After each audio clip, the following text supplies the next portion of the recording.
Hello, class. My name is Hetrick, and today I'll be discussing my research project, which examines how the United States' involvement in World War I, followed by World War II, gave rise to economic opportunities and social progress for African Americans and women throughout the United States and specifically in California. Before we dive directly into the impacts of the Second World War, it is important to gain insights into the lives and experiences of African Americans and women following World War I. The onset of the First World War brought to life many changes for African Americans in the United States, with the most significant initial change being the Great Migration. The Great Migration, spanning from 1916 to up until 1970, refers to the relocation of some 6 million African Americans from southern to northern states in hopes of escaping Southern segregation and finding better lives and working conditions. With many men deploying out to defend our democracy, factories began to lose workers, which created new job opportunities for women.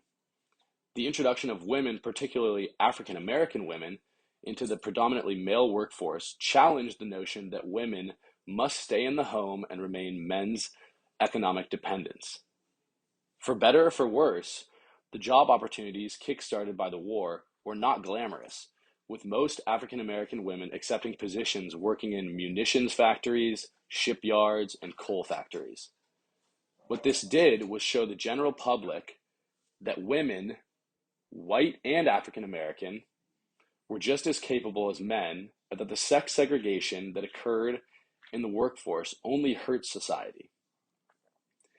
The idea that male workers are objectively more capable than female workers has a strong connection to the ideas discussed in the films, The Story We Tell, and The House We Live In, which we watched in class, where one's worth and capability was believed to be directly correlated to their race. Just as Native Americans and African Americans were deemed inferior in the body and mind to whites, women in the United States experienced prejudice simply based off of their sex. Yet, both of these claims are backed in no evidence. Female reformers played an important role in increasing both women's employment and also highlighting societal inequalities faced by African Americans in the workforce. Both wage-earning and middle-class women used the demand for laborers as an avenue to fight against Black discrimination and advocate for women's suffrage.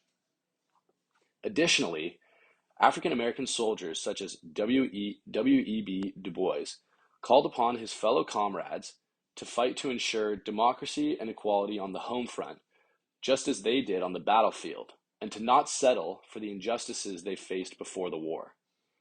Ultimately, women succeeded in one regard by gaining enfranchisement following the war in 1920, but returning African American soldiers saw little reward for their sacrifices overseas.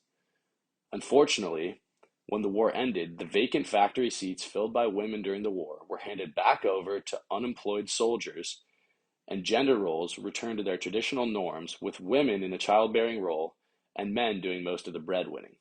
Yet, although the return to traditional sex role expectations may seem like a step backwards, attempts to change the narrative around African Americans and women in the labor force laid the foundation for future progress. The period directly after the First World War, known as the Roaring Twenties, can be characterized as a period of economic resurgence and American prosperity due to the post-war consumerism. But after the stock market crash in 1929, the U.S. entered the Great Depression, arguably the darkest period in American history. The Great Depression effectively put any economic and social progress for minority groups on hold. Due to a steep decline in industrial output and employment, Americans' attentions were turned away from issues such as segregation and discrimination and forced to focus on individual and family welfare. African Americans had a particularly difficult time during this era because two of the main sectors in which they were employed were not included in the 1935 Social Security Act, meaning they did not have any aid or relief or safety net during times of uncertainty. Surprisingly, female employment actually grew during the Great Depression as a result of many husbands losing their jobs and women needing to seek employment to put food on the table for their families. Yet historically low wages for women, still a societal problem in modern times, can be linked to the Great Depression, with over 25% of the National Recovery Administration's wage codes having set lower wages for female workers than male workers. In 1939, when Roosevelt decided to back Britain and France in the struggle against Germany and the Axis powers, the government initiated efforts to expand America's defense network, thereby bolstering the need for the defense manufacturing industry, which aided in the creation of new private sector jobs. Japan attacking Pearl Harbor in December of 1941 only furthered the production of the defense industry and continued the trend of increased national employment. With the defense industry based in California because of the state's proximity to Japan, a similar migration phenomena to the First World War occurred when a large population of African Americans in need of work migrated to San Francisco and Los Angeles. Once again, female workers' employment rose drastically during World War II, and the demand for labor in the defense industries defied previously conceived notions that factory jobs were men's work. In Los Angeles and other areas around the nation, many African Americans actively opposed the idea of fighting a war to protect democratic ideals abroad, while segregationist policies remained rampant throughout America, which led large-scale protests and new legislation. African American organizations worked together to support the Double V campaign, which signified African Americans' effort to win victory over the Axis powers overseas and over discrimination at home. Arguably the most crucial piece of legislation in favor of African Americans and women in the workforce was the executive order signed by President Franklin D. Roosevelt in 1941, which outlawed discrimination based on race or sex in the defense industry. Despite clear levels of competency and experience in mechanics prior to the executive order, many companies in the defense industry under government contracts would deny employment to African Americans and women. This executive order obligated contractors to not discriminate against any worker because of race, creed, color, or national origin, and that any complaints of racial discrimination in the defense industry would be investigated, with those responsible for the offense to be held accountable.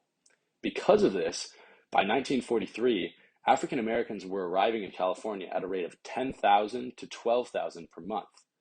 And although similar industries to World War I, like shipbuilding and railways, were still prominent, new aviation and arms technologies offered the highest paying, most attractive jobs to the largely previously unemployed population of African Americans.